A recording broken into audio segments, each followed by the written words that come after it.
Hello and welcome to episode 181 of Section 138. I'm your host, Mark Colley. And finally, we're back and I'm joined by Bryson and Jacob. I guess a little bit more optimism going around right now. I don't know. Bryson, last night you seemed a bit more optimistic than we usually are about the state of baseball these days. But guys, how are you? Doing good. Yeah, we're near the end of February. Camps are supposed to be open by now, but it hasn't been good. Like the last time we spoke, I think since then there's been absolutely no progress at all. But we heard what Jeff Passan tweeted last night, and it appears we will finally get an answer on the season next week. So that's kind of relieving as well, because all winter we've been speculating, and within the next 10 days we will know for sure what the deal is. So I'm kind of happy about that, and I remain optimistic. I do. Okay. You'll love to hear it. Jacob, how are you? See, I'm not optimistic at all. Here's the thing. I'm anticipating a response, but at this point I don't expect it to go either way. I think at this point it's likely the season is proceeds as normal. It's also likely that it doesn't. I mean, meeting every day unfortunately could mean something. I don't know. It's such a weird thing, especially because we went like 2 months of absolutely nothing. But I think the most like irritating part for me, I think, is I have a widget on my phone showing me all the teams that I follow and like when their next game is. And I accidentally scrolled to the Blue Jays and I see February 26th, a Toronto versus Minnesota game. And I'm like, yeah, we probably can just forget about that one. So it's, yeah, definitely a little bit unfortunate to see spring training kind of in an iffy spot right now, but it's progress. They're going to meet every day at least. So let's just hope for the best. Yeah, I think if you're looking for anything to be optimistic right now, it's the fact that they are hopefully, as reported by Jeff Passan, starting to meet every day as soon as Monday. And I think I was listening to, I think it was Blair and Barker on Sportsnet, and they were talking with a collective bargaining expert who was saying, like, basically, and this guy had been involved with previous negotiations between the league and the Players Association. He said basically until they start talking every day, there's no chance of a deal getting done, because as you get closer to a deal being done, you start to talk every day and you're working around the clock and you're negotiating constantly to figure this thing out. So until you get to that point, you are so far away from having negotiations conclude. So thankfully we're getting to that point, and hopefully over the next 9 days, as that amount of time ticks down until the February 28th deadline, we can actually see some progress and hopefully get a deal. That's kind of where we stand right now. There's still a lot of frustration. They're still very far apart. And really, if you look at where we were at December 1st, we're pretty much in the exact same spot come Monday. Maybe then we start to progress, but until then, nothing has changed since the lockout started. So that's the flip side of being optimistic about things starting again. But yeah, it's frustrating to look at the deadline of February 28th and the fact that that's 10 days away, and we should already be seeing pitchers and catchers reporting. We should already be seeing these guys start spring training games, and instead we are so far removed from that. So I'm also hopeful that the Super Bowl being over, it is baseball season now, so I think more people are paying attention to baseball than previously. So I think there's more pressure on the owners and players to get a deal done. But yeah, it's mixes of optimism and pessimism everywhere if you're following baseball right now. Yeah, and the number one thing that I saw after the Super Bowl, I don't go on Twitter a ton, but after the Super Bowl, the number one thing I saw was essentially tweets saying, "Oh, it's baseball season," and then like ... "Oh, wait, I guess there's no baseball season yet." Or, and it shows that people, at least the hardcore fans, do want this league to return, and I'm sure everybody does. But the number one thing is now, okay, guys, get your stuff together. It should be your turn. Like as these birds keep chirping outside my window, as the leaves start to change, it's time for baseball to start. And I don't really know what's taking the owners and the players association so long. I mean, I get it. Everyone wants to have the best outcome for their side, but at some point it's going to kind of like, at some point the losses that you're going to incur over missing games are going to outweigh any potential miscue in a deal. And I'm not saying that you intentionally weaken your position just so you have a season, but you're kind of at the point now where, like, everybody knows it's baseball season, or it's expected to be baseball season now. Especially if you're in Canada, you're a Blue Jay fan after last season. Like, this is a time when you're really like, the hype for this team is really almost at an all-time high at this point. Like, people really expect this team to do well, and they just hear absolutely nothing for 2 or 3 months. And I get it, it's the off season. You're not going to hear much anyways, but we're hearing literally nothing. And all you can hope for is that this deal is made, because once spring training starts, once you're able to see those highlights on social media, once you're able to book tickets, do all those things, it's going to bring a lot to this game. It's going to bring a lot back. All you can hope is that this isn't something where it just drags on and drags on. And we're almost at the end of, we're at the end of February. You hope that this doesn't lead into March, and then it's okay, we have 2 weeks to get everybody to spring training, get everybody to sign. And like, you can condense spring training, but there are a lot of other aspects to it that you kind of can't just throw into that 2 week mix, or whatever the mix is. And now that the sports world to some extent has quieted down a little bit, it's really just baseball and or hockey and basketball. I wish it was baseball, but the NHL and the NBA at this point, like, it's time for baseball to, I think, to really get their things back together. And all we can hope for is, maybe Monday morning, maybe Tuesday, some type of deal be made. And then all I can imagine is those couple days, or however long it is, before spring training and before everybody starts to report. I wonder how absolutely ridiculous the free agent market's going to be, because look what it was right before the December 1st deadline. It was ridiculous. And you had guys signing ridiculously large contracts, 7-8 years. The rumors were off the charts. Like, I can only imagine that's going to pick right back up. And the anticipation of that is very exciting. All we need is for that gate to open and say, okay, now you guys can sign, you can play. Let's just hope that it eventually gets there, because it definitely is a little bit boring not being able to hear anything about this league. Jacob, you said something in there that I disagree with. You said that the cons of missing games outweigh the pros for both the league and the players. And I'm not sure that's true. I think the reason why they're so willing to miss games and why we haven't seen anything is because both sides kind of want to miss games. And that's what worries me about this. Maybe not both sides. Maybe it's just, a pissing match between Tony Clark and Rob Manfred, but that's my concern. I don't think they view the cons as outweighing the pros of missing games. I think they view that as one of their biggest bargaining chips for both sides, that neither side wants to miss games. But it's just not true, because both sides is angling to use that to their advantage. So that's one of the reasons why I'm still concerned about this. And I think if you look at everything that's riding on this CBA, like, these are changes that have the potential to impact the league decades down the line. You look at that 1994 CBA and the negotiations that happened then, the decisions that were made then and the things that were implemented in that CBA, whether it's a luxury tax, whether it's something else, those have come back to bite the players in the butt for the next 2+ decades. So I think when we talk about the CBA and the cons of missing a couple games outweighing the pros of getting what you want in the CBA, I'm not sure that's entirely true, because I think the league and the owners and the players have a lot riding on this, because it has the potential for changes to impact the league years and decades down the line.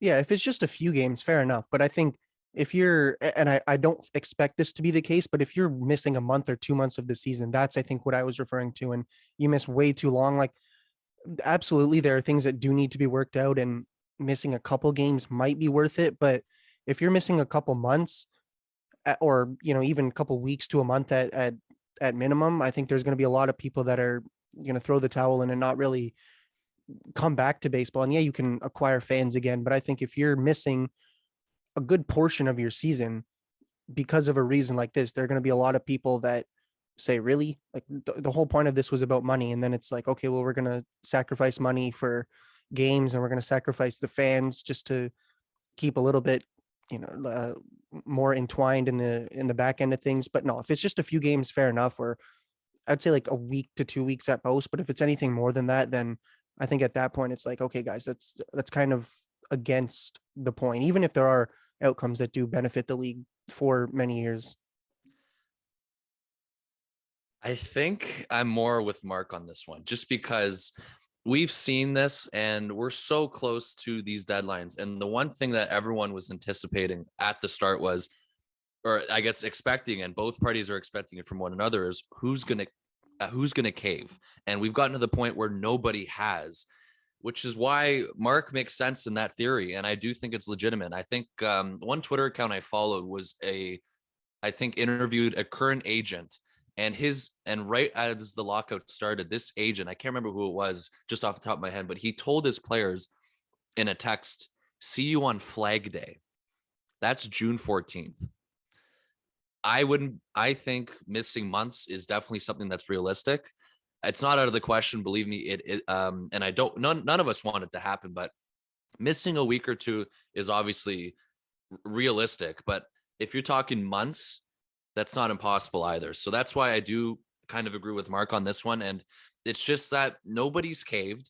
And the one thing that's been holding this back, and I guess the one thing that Rob Manfred said that I actually agree with from his press conference last week, was they are one breakthrough away. And that's the expectation. Once they get the ball rolling, it's pretty much, a couple things to tweak at the end and they're good. And we all know what the main problem has been, and it still remains, is the core economic issues. It's the CBT, which is the pretty much the something regarding the luxury tax and teams that exceed it, the tax they have to pay, all of that. And then there's the new idea that they're implementing, which is the pre-arbitration pool. And to sum things up for people who have no idea what I'm saying, it's pretty much the goal from the PA for younger players to get paid earlier. And I think that's long overdue. I really do think so, which is why you look at what the union has been fighting for since December. And I said it last night on my Instagram account. It's hard to disagree with them, and it's just hard to see, why they're not doing this. Or what I'm trying to say, if that doesn't even make sense, is I understand what they're doing, and I really do agree with the fact that younger players deserve to get paid. And that's been a problem with the sport for years. And Mark, you're going back to 1994 when you spoke about it. The union now believes, and pretty much, I guess it could be true based off of facts, is that these previous CBAs that they've signed, they've been on the opposite end of the spectrum. They haven't been getting the fair play that or the good faith that they truly think they deserve. And with this CBA in particular, this has been building up for months, a couple of years now, going back to pretty much 2020 is when we first kind of saw the look out. We spoke about it many times, is they are fighting for everything and they're not going to back down. And I give them credit for that, because clearly the players want to play. Nobody's questioning that. But if they do have to miss games, and I'm sure and of course the owners I don't think would care as much either. If they're going to miss games, they're going to miss games. And that's the problem. What we've seen is nobody is backing down, and there's been no progress. To give you an example, pretty much with the pre-arbitration pool, that's the new idea that was implemented. The MLBPA actually increased their offer a couple days ago. They raised it to, I think, 115 million. And to give people a difference of how far apart they are, the MLB requested for 15 million. 115 million compared to 15 million. That pretty much sums it up. And it hasn't moved since December 1. So, and the problem too is I think a lot of people are kind of, looking into the length of the meetings too much. I think that was something that I think it was John Heyman that brought it up. And I completely agree also, because the union is pretty much flat out said that they are not negotiating at the session. They're presenting their offer, and that's the offer. And then both sides go back and reconvene with the others. The problem has been, and Mark, you mentioned it, they haven't been meeting constantly. Like, there's been weeks of gapness. And you go back to when this started in December, there was a whole, I think it was 43 days without any word from each other. That's what's been holding them back. But again, it's further supports the point that maybe both sides do agree that they're this close once they get the ball rolling to get a deal done. It does make sense if that's pretty much the case, but there's a lot going on here still. And I said at the beginning of the podcast, is I'm happy there's going to be some sort of answer within a week, even if that means missing games. I'm glad we don't have to speculate, even though we're going to have to continue to say, when's it going to end? I just want to know for sure what's happening within the week. And I think also, and Jacob, I think about you every time I see this now, is the expanded playoffs. And I think that one of the best bargaining chips that was reported last night is that that's what the MLBPA is going to use next week, saying if we're not getting a full season with full compensation, forget about expanded playoffs in 2022. And we know how much the owners want that. I think that's a very interesting piece that's going to be a crucial kind of topic at the meetings. And you have to imagine with 10 straight days of meeting that there's going to be some sort of breakthrough, some sort of movement. So, I mean, we haven't seen any of that throughout the last couple of months, which is why it's hard to be optimistic, obviously. But at the same time, when players, and they're not meeting over Zoom, when owners are going to be flying to the union offices in New York, when they're going to be meeting face to face every day, you have to imagine they're going to make some sort of progress. So that's why everyone's kind of intrigued. And it's pretty much the biggest, I guess, week of this lockout coming up is what's going to happen. And it's very crucial because the one thing we also have learned from previous work stoppages in any sport is that until there's a clear deadline, there really isn't that much movement. And we know what the deadline was that the MLB gave the MLBPA, February 28th. And yes, you can delay spring training, but the window here is very thin. You can only push it a couple days. I think Jeff Passan said March 3rd would be the absolute latest for the MLB to try and figure something out for the season to start on time.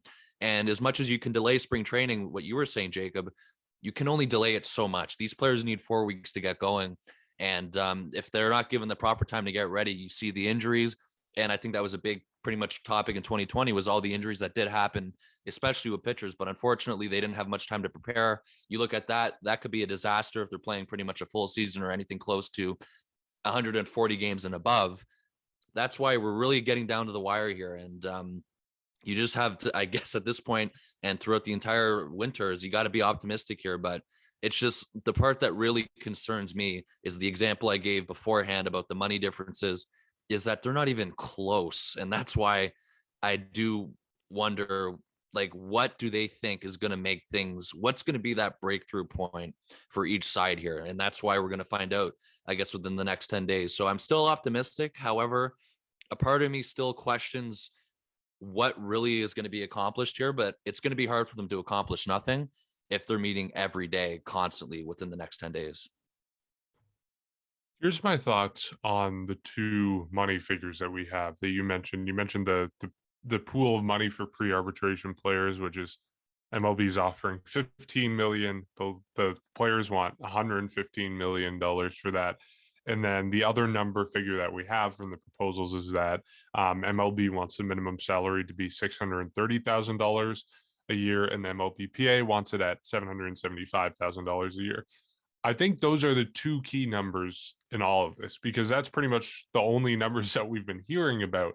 Like, we've heard about the competitive balance tax, we've heard about other stuff like that, but I think these two numbers are now what the negotiations seem to be revolving around. So I think, speaking as someone who has no experience in collective bargaining, but from the outside looking in, I think over the next 10 days, as we see these negotiations accelerate, what we would love to see is for concessions to be made on these two numbers. I think this is kind of the currency that's going to be used to measure other concessions. So, the Players Association might say, we're willing to give you expanded playoffs, give the owners expanded playoffs if you bump up your offer to, say, $40 million a year for the pre-arb pool. And then the owners say, we'll bump up our offer to $60 million if you agree to not increasing the competitive balance tax a lot. So I think this is kind of the currency that we might see with MLB making concessions, the MLBPA making concessions, and hopefully them coming closer together on these numbers. Whether it goes that way or not, who knows? But hopefully that's how it progresses over the next week, week and a half. And like you said, whether it's good news or not, we're going to have an answer by, they say the deadline is February 28th, probably more like March 3rd, as you mentioned. We're going to have an answer by then. And it does not surprise me at all. I guess it surprises me a little bit. It disappoints me, but it doesn't surprise me, the fact that there haven't been any real negotiations up until this point, because, like, it's just psychology. Like, if you're doing an assignment and it's due at midnight on Friday, odds are you're not going to start it until Friday morning or later in the day Friday. So it doesn't surprise me that the owners and players are pushing this to the absolute last minute. Disappointment, yes, but it doesn't surprise me. Oh no, absolutely. And I think I said this whenever, I don't remember when it was, because we've had so many labor podcasts in the last couple of months, but I said I predict that, like, March or whatever, like, the date is, if it's February 28th or if we do end up getting March 3rd, it's going to be like an hour before the deadline. And that's just unfortunately how it is. And I think the reason that I said that was because, like, say there was no agreement on what was it, Friday or Thursday.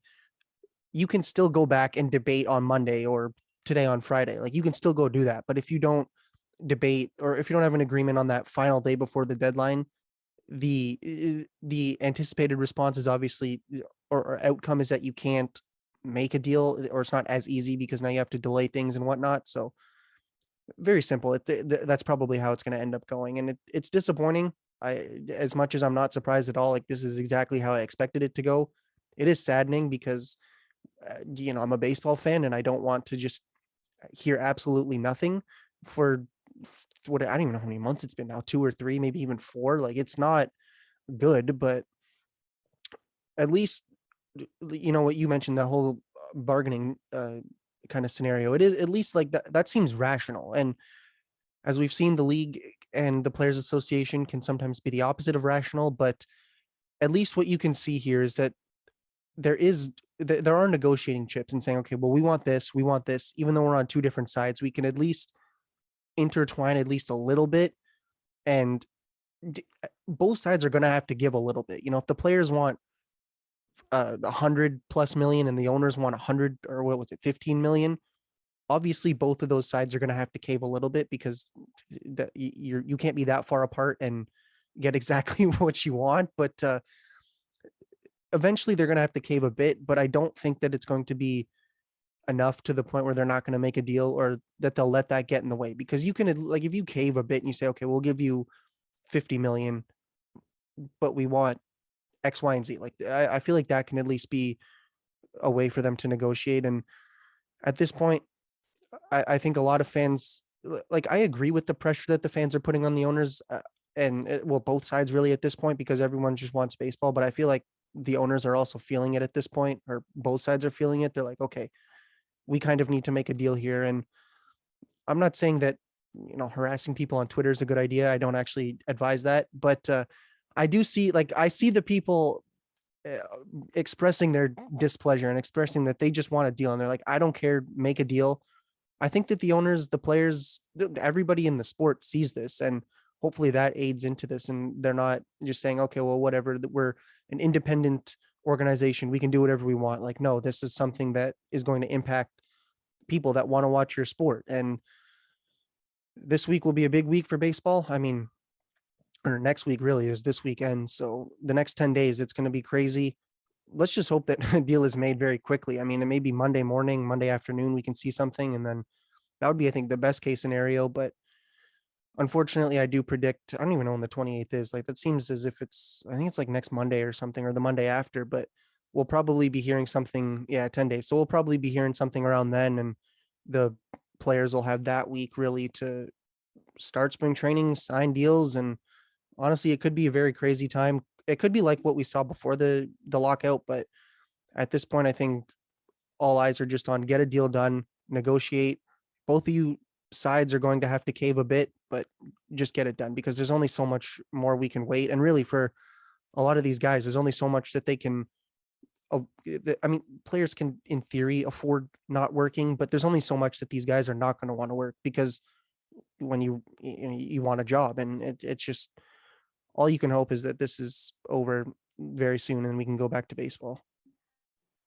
The one thing I think none of us really thought of either when we made our prediction was that we weren't expecting the spring to be delayed. Like, we were expecting this to be done before the spring. We didn't really take into consideration that they can afford to skip a couple weeks of spring training. So I guess we're going to all be wrong just because of that reason alone. But, you just look at it and yeah, I mean, you were talking about how there needs to be more, not, I guess middle ground. There needs to be more flexibility. And I think that was pretty much that was reported yesterday, that the MLB has kind of hinted that they are willing to be more flexible with their offers. But pretty much all winter, they've been like pretty much steady on the same thing over and over again, saying they're not budging on this, they're not budging on that. We've seen the PA change a few things, like I was mentioning at the beginning with the pre-arb money. They dropped it actually from, it was originally 105 million. They dropped it to 100, and then they raised it to 115 because they were changing the percentage of players who are eligible for Super 2 status. So that's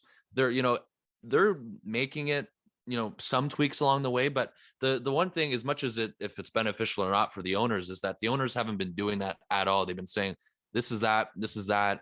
And I think the current percentage right now of Super 2 status is 22%. And MLB said, we're not moving that. And, the MLBPA, however, has dropped it from 100 to 80%. So you're seeing a little bit, I guess the PA is trying to fix it a little bit, unless this is all part of obviously negotiation 101. But, you want to see more of that. And of course, next week, you hope that's the case. And with the owners too, as much as some owners obviously look at it as an investment, a business, and whatsoever, there's still a number of owners that I think care a lot about the game. And that is why most likely those owners who are flying to New York next week are probably the ones who would prefer games to be played. I don't know the exact number. I think it's about 8 owners that are going to New York. It's around 5 to 10 and maybe even more. But, that's the problem, is that as much as there's some owners who are being, steadfast on some things and just looking at it as baseball is just a business and they could care less what fans think,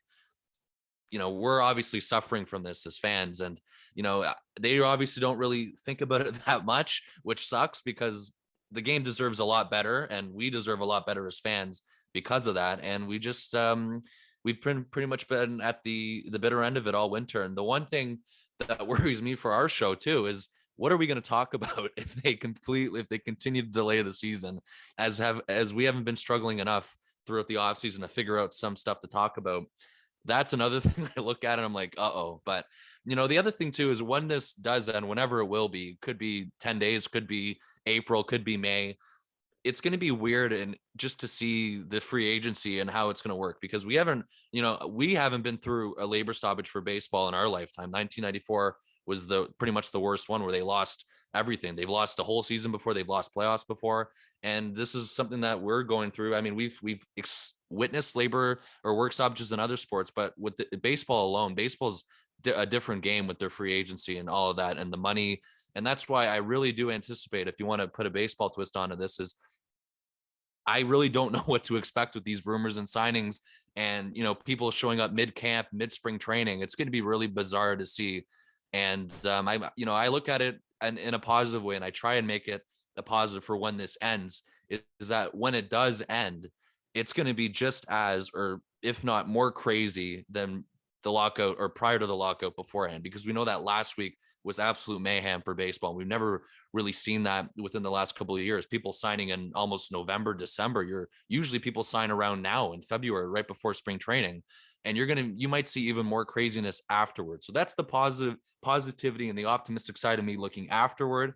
However, that can't come true if there's no deal. So we need signs of life this week. We need to hear good news. We can't just hear the meeting has begun, the meeting has ended 15 minutes later, and then the typical Jeff Passan, there was no deal. Of course, there was never going to be a deal. It just seems like a whole time loop. And that's what's really gotten to me now. And it's really starting to bug me, especially 3 months later. So that's got to end. There needs to be some sort of signs of life, improvement from somebody to report it. And that's pretty much where we're at right now. And I mean, other than that, there really hasn't been much going on in the baseball world. There's been a couple rumors here and there. We know yesterday there was a report about the Jays being heavily interested in the starting pitching market. Taylor Mahle, to be exact, from the Cincinnati Reds, a team that would probably would have to trade him. He's a free agent in 2024. So I look at it too from the Jays. Is this going to sustain after the lockout? I really don't know what's going to change. There was the Juan Soto report, which was huge, that he turned down that money. However, is it really that surprising? And Mark, I know we had this conversation that we obviously aren't surprised. Jacob, we had a little bit of a fun debate about who's better between him or Vladimir Guerrero Jr. So we had a couple things come out, that's non-labor related, but there hasn't been much. And that's pretty much, I think, the only kind of stuff that's really been new throughout the game. So it's getting dry very fast in terms of all this news. And you got to be optimistic. And again, we're going to know in 10 days. And that's, I think, the best part about this for me, is that we will have a clear answer. And that's why I guess looking forward to it in a way, and remain optimistic they can figure something out. I can't even bring myself to look up Taylor Mahle's his stats. Tyler. I just don't have the appetite for any of that right now. I can't bring myself to get excited about the Blue Jays potentially signing what I've heard to be is a good starter, because we're so far away from anything remotely involved to baseball that I can't even bring myself to get excited about that. Yes, we did have a fun conversation about Juan Soto and Vladdy, and obviously, as I'm sure everyone would agree, Juan Soto is a better player. No. But yeah, like I can't even bring myself to talk about any of that or get excited about any of that because we're so far removed from baseball. I do want to mention just one thing that I think perfectly encapsulates this whole negotiating process and how broken it has been. Right now, you can option a player unlimited amount of times within, I think it's the first 3 years of service time. You can option them unlimited amount of times until they run out of options after their third year in the majors. Major League Baseball proposed to the players to institute a cap on how many times you can option a player within one season. Major League Baseball proposed 5, which I think is a good starting point. But just to give you a picture of how dysfunctional these negotiations are, instead of countering with the natural number of the MLBPA saying, no, we want 3, so then you can kind of naturally settle at 4 in the middle, 4 options per year. And that's just a nice, tidy negotiations. The Players Association countered that offer by saying we want 4 options a year. Like, how do you, I don't know. I'm on the player's side in this, but how do you screw that up so much so that I don't understand? I don't understand, and it's frustrating. But I guess we'll end this podcast with asking you guys, I think we should predict, what day do you think opening day will be on? If you had to bet money on when opening day will be, what day will it be? Bryson, you want to go first? Because I need to figure out when opening day actually is scheduled So for. opening day is March 31st right now. Okay. And I'll go first, but yeah.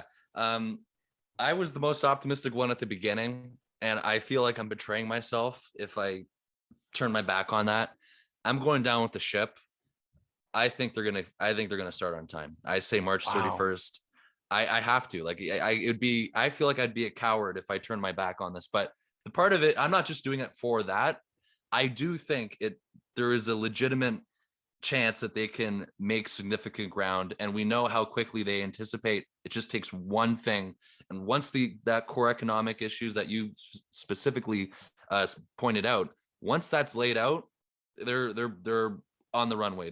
They are gone. Everything else is pretty much tweaking here and there. We know that the universal DH has already been agreed to. Everything else is going to come easy after that. It just takes one significant meeting. We're so close, and if they're going to be meeting every day, I like my chances. March 31st, book it. I don't mean to be a downer, but I'm gonna predict. So March 31st is a Thursday. I'm predicting in a week from then. So the next Thursday, March or April the 7th, most likely when we're gonna see it, the season begin. And I'm just expecting that there's probably not going to be a deal February 28th, most likely March 3rd, push it back a few days. And a week's really not that bad. I mentioned earlier, if you're pushing it back a couple days to 2 weeks max, but I'm saying 1 week here, that's not as bad as, pushing it back a couple months. But yeah, I do think that it's not going to be as smooth as we all expect it to in terms of negotiations. I still think there's going to be a deal done within the next 2 weeks, so 10 days. I'll push it a couple days to 14, so 2 weeks. I do think that there will be a deal within that time. But as I mentioned earlier, there's more than just playing spring training games that has to be navigated through. You need to sign guys. You need to actually get to the spring training facilities. You have to, after spring training, you have to make your roster cuts, yada, yada, yada. We all know what happens, but it's not just we need to play 20, 30 games, whatever it is. Like, there are more than just that to have to deal with. And so I do think that there's going to be a couple days delay from when the actual CBA is signed. And then unfortunately that'll result in a week's delay of the season. I hate to be the optimist, but I'm going to put opening day at May 8th. And here's why. Jacob, I don't think that's possible. I don't think it's possible to miss 1 week of the season. I think as soon as we are in the position where we're missing one game, it's already automatically 5-6 weeks gone, because both sides at that point, once you start talking about cutting out the revenue of the regular season, both sides are going to be digging in their heels. They're going to say, we can't walk away from this negotiation because we've already lost so much. So we need to go all in and we need to get everything we want. So I think both sides are going to be digging in their heels once we get to the point of losing games, losing money for both the owners and players. And that's why I say May 8th, because I don't think you can have 1-2 weeks that you miss and then get back on the horse. No problem. I think once you miss one game, it's 5-6 weeks minimum, which is depressing. I hope I'm wrong, but May 8th is where I'm putting that. How many games is that? May 8th. What is that around? That's got to be around 140, 150. Yeah, I think that'd be about 25 to 30 games missed per team. Yeah, so around 140, kind of. 140, 135. That's still a legitimate season, obviously. Yeah. And I do think that. I think if they are going to miss time, like, I think it is going to turn into a month. Like, what's the point if you're going to miss a week, right? So that's why I do kind of agree with your theory on that. But yeah, I mean, we're the best part. We will know the next time we record, we are going to find out for sure. And that's the best part about this. So I'm happy about that. And I respectfully hope I'm correct. I think you guys all hope I'm correct. But yeah, this next week is crucial. Yeah, it's going to be a little, I feel like it's going to be really ridiculous. We're going to just out of nowhere, we're going to, like, we've all seen how the Twitter world kind of blows up after a meeting. It's probably just going to be like that, but times 10. You're just going to see tweet after tweet after tweet. And you know what? I'm predicting this right now, and it's not really a hot take or anything, but I am predicting there's going to, and I'm only saying this because I fell for this so many times in December or in November, towards the end of November. There's going to be someone who has a very realistic looking fake Twitter account that I fall for that says CBA is negotiated, and or there's been so many of those already. I know, somehow I've missed those, but like I think now that like my eyes are going to be fully focused on this, I'm going to believe one, and I'll probably end up pre-celebrating, like, getting excited before something is actually signed. But whatever, that's not really a hot take or anything. It's just me anticipating how this is going to go. But whatever, eventually within the next 10 days, hopefully we have a deal made. That's all I really have to say now. I just hope I don't fall for something that's very obviously fake and I just assume it's real. Hey, know thyself. At least you know you're going to fall for it.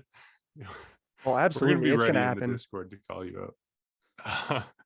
But yeah, on that, I think we can end the podcast there. We got our predictions in. Hopefully Bryson is right. I'm hoping that Jacob and I are both wrong on this, but we will see. In 10 days time, we're going to have an answer as to whether we are missing games or not. So we're going to be eagerly looking forward to that and eagerly looking forward to the next time we record. But until then, you can support our podcast on Patreon. That's patreon.com/section138pod. You can check us out on social media as well at section138pod on Instagram and Twitter. On Twitter, we were having some Wordle battles, which I think have been suspended for the time being due to some questionable activity on Jacob's part. But you can follow us there for everything going on there, and follow us on Instagram as well. Then you can also leave us a rating and review on Spotify and Apple Podcast. Until next week, until we have an answer on whether we're missing games or not, we will catch you then.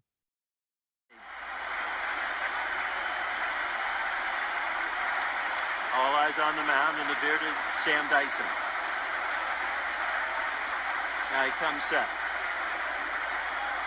Kicks the 1-1 pitch. Fly ball deep left field. Yes, sir. There she goes.